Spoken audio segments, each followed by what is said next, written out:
So we have created a simple FM synthesizer that sounds like this. You can control the carrier frequency and the harmonicity and modulation index. But I would like to add MIDI support so I can play on a MIDI keyboard and set the carrier frequency depending on which MIDI note I'm playing. And I would also like to create a linear attack decay envelope. So let's do this. So we will make a new namespace called envelopes. And I will make a new processor called AD envelope linear. And it's this one. And it should be a processor. And as the name implies, it's a linear envelope. It could be cool to create an envelope with exponential growth because that is just a lot cooler for amplitude envelopes.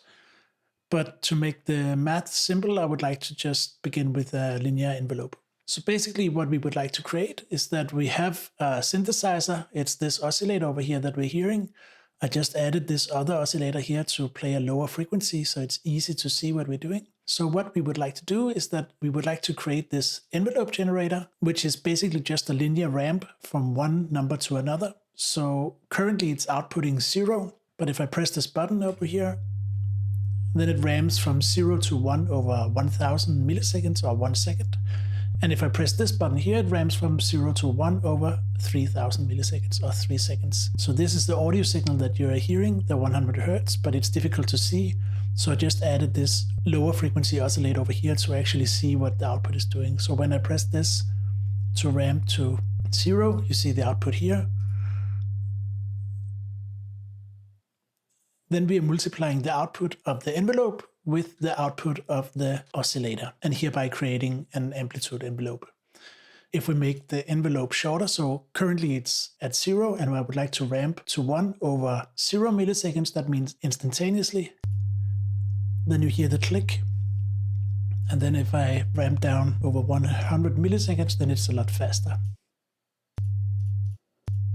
The click happens because the output of the oscillator or the phase of the oscillator is most probably not at 0 when I click the button. So if we're looking at this animation again, which is available here, then you can see the phase is changing, which is resulting in the sine wave as we know it, which we are seeing here. And because the phase is not either in 0, meaning at the 0 crossing here, or in pi radians, which is here, because it's somewhere out here, then that click happens because we go from 0 amplitude to whatever amplitude the phase is in, and the click happens. But the click can also be cool. It adds kind of a percussive element to the sound, which is nice if you use it for making synth drums or something like this.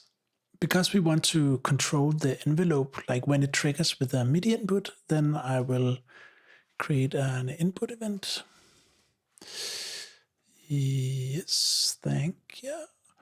I would also like an input event with the attack time. I think I will call it attack time in, but thank you anyway. I will also make a decay time in. Now, these two parameters will be in the range from 0 to 1, and I will talk about why later.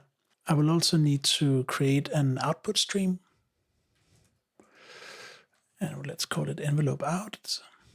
We will also create an instance of the standard smooth value like we did when we handled the harmonicity ratio and modulation index, etc. This one we will call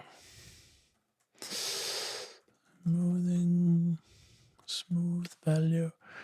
Let's call it smooth amplitude multiplier. Yes, and we will also create a new enum. This enum handles the envelope, like the current state of the envelope. Lobe states. Yes, and we will also need a not playing. Yes. Even though this is an attack and decay envelope, then I'll just add the sustain and release because I think we will create a ADSR envelope later on. So now I just create all the envelope states. Then we should handle when we receive a MIDI node. So I will handle this MIDI node in. I will create an event, MIDI node in. It's the node on. And let's just do like this and say the as an amplitude multiplier, we need to set the target like we did up here. So when we receive a MIDI node on, we want to start the ramp and go from 0 towards 1. And we calculate how many steps or frames or samples we need to iterate over to reach the target value from the starting value. It's similar to what we did up here, right? So we want to reach 1 because it's the node on. And we need to cast to int. And we will do the attack time. And I will set this in a minute. And I will do the float processor period. Now the attack time doesn't currently exist, but we should create that. Just say float attack time. And this is in seconds, right? Then I will also set my envelope state to envelope states attack. And I need to create this also. Envelope states like this, and I will initialize it with not playing. Cool. So this is the attack. And the attack phase begins when I receive a MIDI node in. Then I will handle the MIDI node off. That means the decay phase. And I would like to reach 0. And I would like to reach 0 over the decay time. And I need to set the envelope states to decay. And I will need to create a variable called decay time. Then I need to calculate the attack and decay times. So I will handle the attack time in and decay time in. So event attack time in, and it's a float, and we call the float new attack time. And let's just do it like this. So both the attack time and the decay time should be in the range of 0 to 1.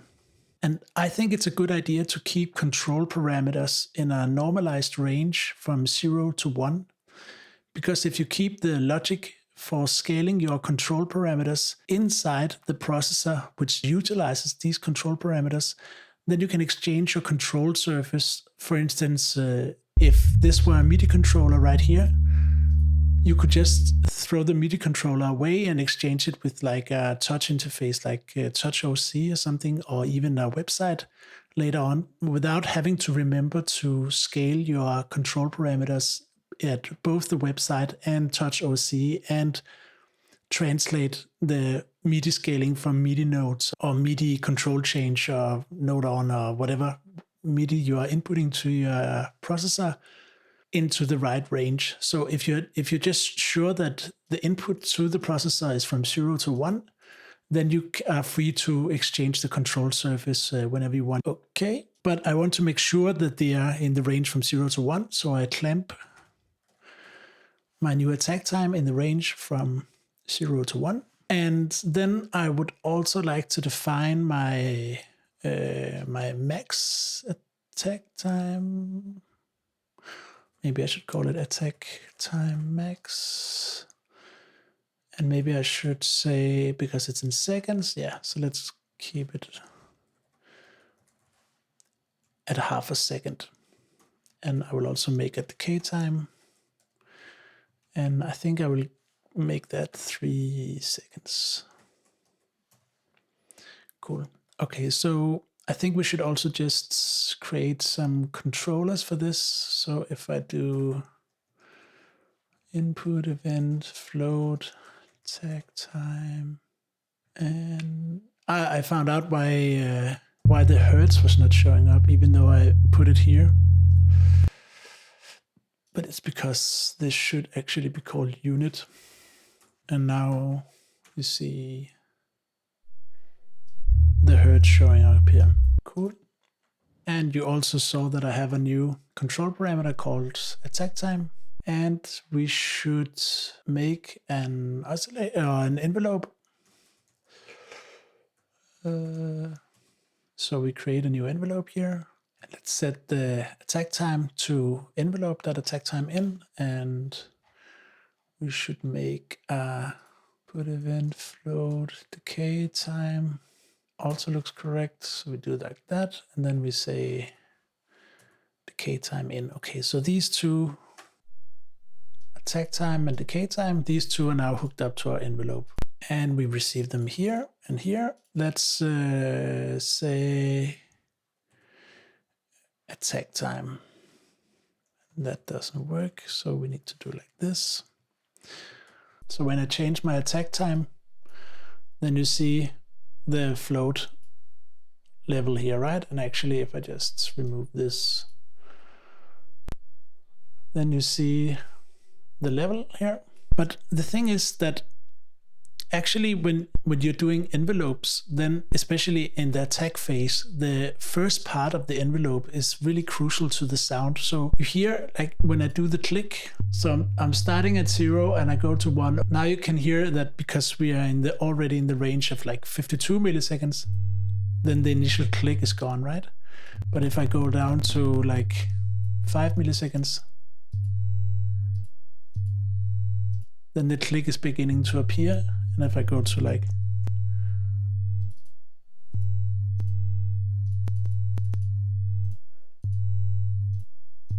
you still hear a little bit of click around 2-3 milliseconds like this. The problem is that if you just use the linear value like this, then there is so much of the dial that is outside the range of what is kind of playing with the sensation of the sound of the attack. We would like to extend the range of the dial, meaning this very large section of the dial should be all the values very close to 0. So we would play with the sound it creates when you are either at 0 attack, meaning going from 0 to 1 instantaneously, or going from 0 to 1 in a very short amount of time, because we heard that changing the attack time just a tiny bit goes from like this very clicky sound that is cool for drum synthesis to changing the attack a little bit, which just changes the sensation of the sound. But it's difficult to do if your dial or slider only has a very short range to go from 0 to the point where the attack kind of fade in begins. So we are making the dial or slider or like the control input exponential. That means when it's linear, like a dial with a value of 0 is 0 and a dial with a value is just 1 over here. And all the range kind of maps 1 to 1. So this is the input. This is the actual value of your dial or slider. That's the x-axis. And the output, like what comes out of the calculation or what you actually use inside your process, is the y value, right? If I make the input exponential using the input raised to the power of some exponent, I usually like around 3.4 as an exponent to the attack time control input. Then you see for a very long time, when the dial is 0, then the output is also 0. And if the dial is like 0.1, then the output is also very close to 0. Slowly after like 0.1, the output begins to rise also a bit. And that means you extend this dial, or you extend the functionality or the output of the dial, so it provides like more range for you to play around with these very small attack times or short attack times. So let's try to do that in code also. But one thing to notice is, of course, that this curve starts at 0 and crosses the 1.1. So when your input is 1, the output is still 1. So you're still kind of keeping the map in the range. You're just using this curve as kind of a lookup table for your y value. So I clamped my new attack time to make sure that I'm in the range of 0 to 1, but I want to raise this to the power of exponent and I need to create this exponent. And I want to set it to 3.4, like I said before. I just find it a good value, and you can set it to whatever you want. I use a lower decay exponent of around 2.8. I usually just use this. I think it fits well. So the difference is that 3.4 looks like this and 2.8 looks like this. So it means that I have a lower kind of range in the lower segment of the dial. The new attack time, even though it's raised to the power of the attack exponent, the output of this will still be in the range of 0 to 1, right? And we want to make sure that we are actually setting the attack times in seconds, and the max attack time I want for my synth, you can change it if you would like to, but I set my max attack time to half a second. So I'll just multiply this with my attack time max, and that will scale the whole calculation so it's in the range of 0 to 1.5. So now when I move my slider, you see there's a big portion of the slider is still a very, very low number here. And I have to kind of go at 0.7, it still outputs 0.15 down here, right? And then it rapidly becomes larger. Cool. So yeah, I hope that makes sense. The idea is just to make it more fine-tuned in the lower range using this exponent. And actually what we could do is just to do it like this, so it looks a bit nicer. Like this, right? Like this. And I can say my decay like this, and my decay exponent is this one up here, right? Okay, so now I mapped my decay time and an attack time. Then we should make the void init. And that's not true. We want to use the reset function, and we want to reset the envelope to 0 when the processor loads. And we have the main loop. And the main loop is quite simple. We just do as Copilot tells us to do. And with the one exception that if the SM amplitude multiplier that get next, yeah, then we would like to do this, right? So, and actually I guess we could just do this like this. So if the amplitude multiplier is 0, it means that, yeah, there's no sound coming out, and we should set the envelope to not playing. Cool. Then we should actually be able to get some MIDI input. So we will create a MIDI input here. Yeah. And then we map the MIDI input, and we use this MPE converter. It's because there's a lot of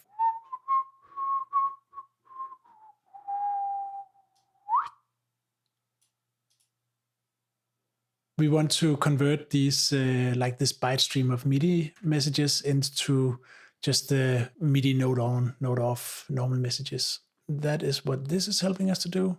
So now I have like the MIDI node input that we are seeing down here.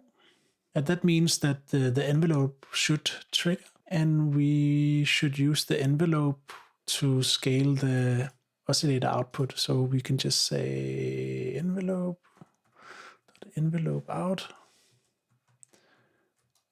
like this, and that should actually work. And what you'll also see now is that because we created this MIDI input, then CMajor, like demo GUI, now has a piano input. And we don't hear much because the carrier frequency is still so. We say like a shorter decay time.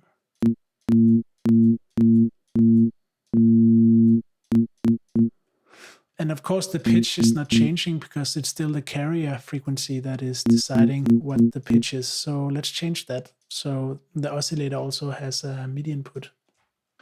Steady notes like this.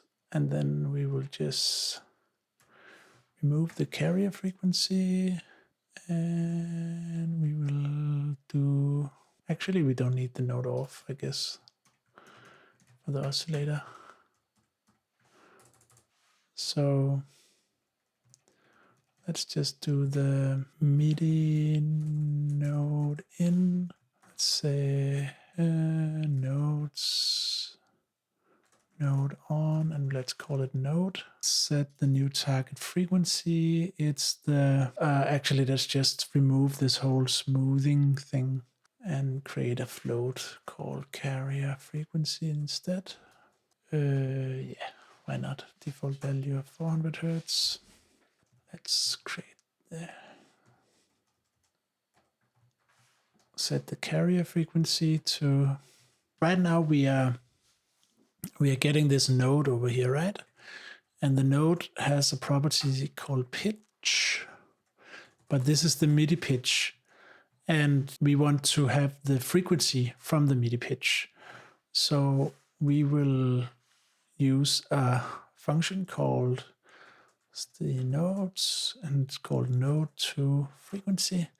And this transform the MIDI node number, like from 0 to 127, into the corresponding frequency. So now when we are, of course, we need to do like this into oscillator.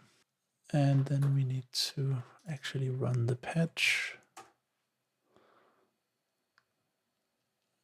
I need to change this on the line 65. So we go to 65. You could also in VS Code say Control G, say 65. And then here you have the error. And this should just be carrier frequency. But because you just set one variable to the other one, you should just change all occurrences of this one to carrier frequency, right? Cool. And now we run the patch. And that is in line 28. It's there. It's because this doesn't exist anymore. And now, and we need to remove the input parameter also, right?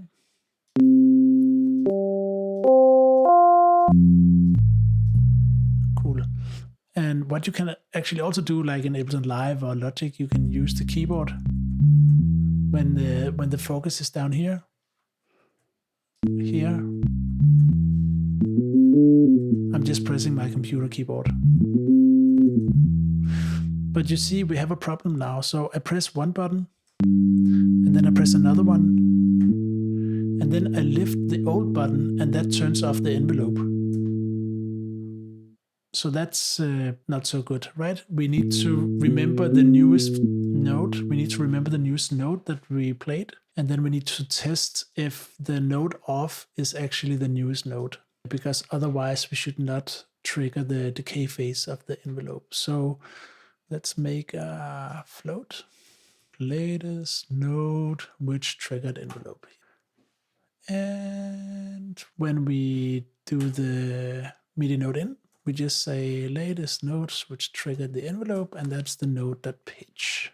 It was just, if you were wondering, like, how do I know that the nodes here, the node on node has a property called pitch, then it's because it's in the documentation. The node on struct has a property called pitch, and it returns a flow, or it is a float 32.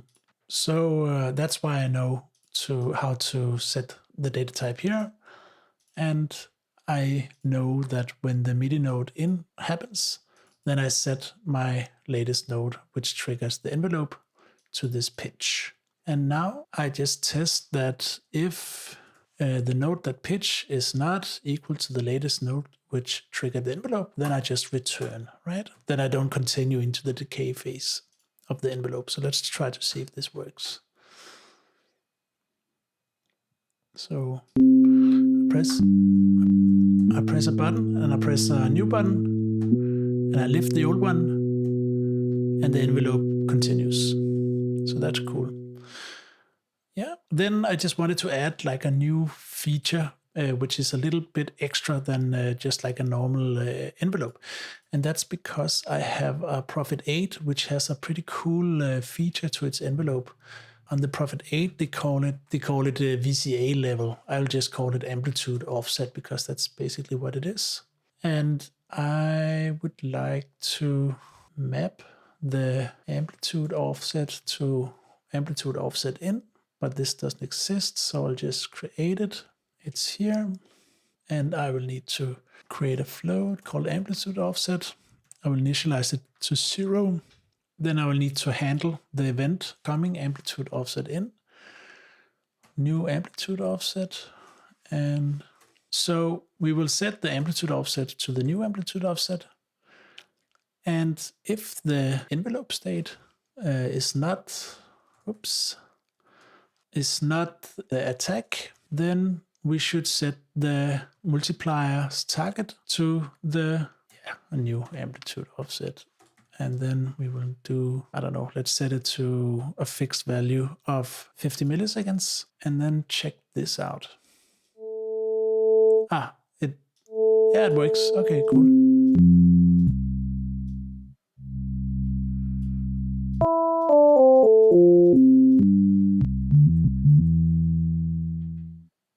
It almost works. It's because the decay phase is still just setting to 0, right? So the decay should actually set to amplitude offset.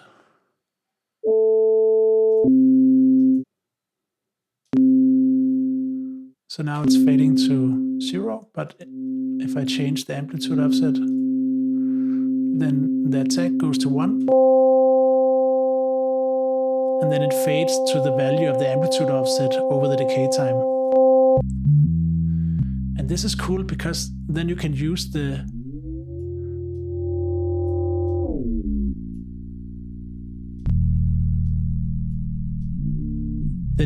synth both as like a melody synth, but it also kind of stays with like an infinite sustain. And in not so long, we will make this polyphonic, and we will make the possibility to pan each voice.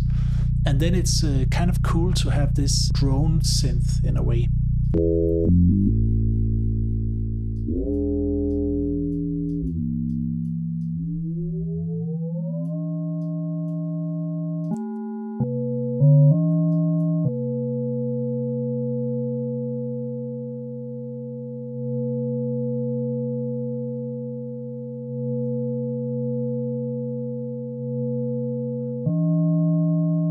And then if you're playing the same note, because you have a long decay time and a longish attack time, you can kind of play your own LFO or your own like envelope by just re-triggering and not going to